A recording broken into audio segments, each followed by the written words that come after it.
তালের মৌসুমে এই পিঠাটি একবার বানিয়ে খেও, খেতে কিন্তু খুবই সুস্বাদু। ভাদ্র মাসে গ্রাম কিংবা শহরে সব জায়গায় তাল পিঠা খাওয়ার ধুম পড়ে যায়। এই মাসে গ্রামের প্রত্যেক ঘরে ঘরে তালের বড়া, তালের মুইঠা পিঠা, কলাপাতা দিয়ে তৈরি করা তালের পিঠা পাওয়া যায়। আজ আমি তালের নতুন একটা রেসিপি নিয়ে তোমাদের মাঝে হাজির হয়েছি। তাল পিঠা তৈরি করার জন্য গাছ থেকে কয়েকটি তাল কুড়িয়ে নিলাম। আর এই তালগুলো কিন্তু সম্পূর্ণ আমাদের নিজেদের গাছের তাল। এই গাছের তাল অনেক মিষ্টি, যে একবার খাবে এর স্বাদ কিন্তু দ্বিতীয়বার ভুলতে পারবে না। তারপর তালগুলো নিয়ে বাড়িতে আসলাম। এখন তালগুলো ধুয়ে নিব, কারণ তালগুলোতে অনেক কাদামাটি লেগেছিল। এখন তালগুলো থেকে খোসা ছাড়িয়ে নিচ্ছি। তারপর তালের আঠিগুলো আলাদা করে শিলনুড়িতে ফাটিয়ে তালের আঁশগুলো নরম করে নিব। তালের আঠিগুলো এইভাবে ফাটিয়ে নিলে রসগুলো বের করতে খুবই সুবিধা হয়। এরপর একটা জালির সাহায্যে তালের রস বের করে নেব। তালের রস বের করা হয়ে গেছে। এখন নারকেলটা ফাটিয়ে নিচ্ছি।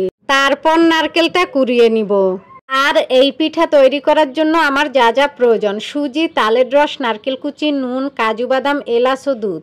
এখন চুলায় আগুন ধরিয়ে কড়াইয়ে দিয়ে দিব 1 বাটি তালের রস। তালটা যখন ফুটে আসবে তখন এর ভিতরে দিয়ে দিব 1 বাটি নারকেল কুচি। এরপর একটু নেড়েচেড়ে নিব এবং তালের সাথে নারকেল কুচিটা ভালো করে মিশিয়ে নিতে হবে। এখন এর ভিতরে দিয়ে দিব ফুটিয়ে রাখা 1 বাটি দুধ। তারপর দিয়ে দিব কাজু বাদাম বাটা।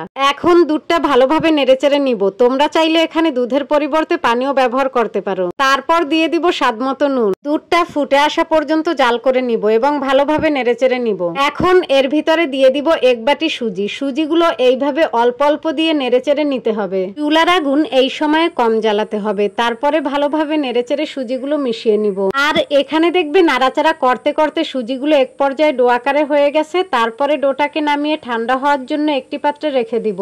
ডোটা ঠান্ডা হতে হতে এখন বানিয়ে নিব চিনির শিরা। তবে ডোটা পুরোপুরি ঠান্ডা হওয়া যাবে না। চিনির শিরা বানানোর জন্য 1 বাটি পানি ও 1 বাটি চিনি নিয়ে নিলাম এবং এর ভিতরে দিয়ে দিলাম 3টি এলাচ। এলাচ দেওয়ার পর চিনির শিরাটা ভালোভাবে ফুটিয়ে নিব। তবে বেশি গাঢ় করা যাবে না, হালকা গাঢ় হলে নামিয়ে ঢেকে রাখবো। আর এদিকে সুজিটা হালকা ঠান্ডা হয়ে গেছে। এখন আমি হাতে ঘি মাখিয়ে সুজিটা ভালোভাবে ডো তৈরি করে নিব। আর এই পিঠাটা যে সুজি দিয়ে বানানো, তোমরা খেলে বুঝতেই পারবে না এই পিঠাটা সুজি দিয়ে বানানো। ভাবে নরম একটা ডো আমি বানিয়ে নিয়েছি। আর এই ডো থেকে কয়েলের ডিমের মতো গোল করে লম্বালম্বি শেপ করে পিঠাগুলো বানিয়ে নিব। তোমরা চাইলে পিঠার শেপটা অন্যভাবে বানিয়ে নিতে পারো, তবে এইভাবে বানালে দেখতে কতটা দারুণ লাগছে দেখো। এইভাবে সবগুলো পিঠা এক এক করে বানিয়ে নিব। আর এই পিঠাগুলো আমি একা বানিয়েছি। বাহিরে কালো মেঘে ঢেকে গেছে, তাও কিন্তু বৃষ্টি হয়নি। এই যে দেখো পিঠাগুলো বানানো হয়ে গেছে। যে কোনো কাজ করার সময় মনে জোর রাখতে হবে, তাহলে সেই কাজটা তাড়াতাড়ি হয়ে যায়। এখন কড়াইয়ে তেল দিয়ে পিঠাগুলো ভেজে নিব।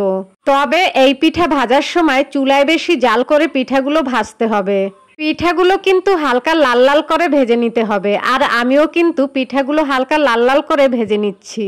পিঠাগুলো বানানোর পর দলা পেকে গেলে সেই অবস্থায় পিঠাগুলো ভেজে নিবে। এইভাবে পিঠাগুলো গরম তেলে ও বেশি আগুনে ভেজে নিলে একটা পিঠাও ভাঙবে না।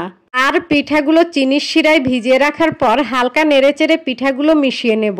তারপর একটা ঢাকনা দিয়ে পিঠাগুলো কয়েক মিনিট ঢেকে রাখবো। কয়েক মিনিট পর ফিরে এলাম।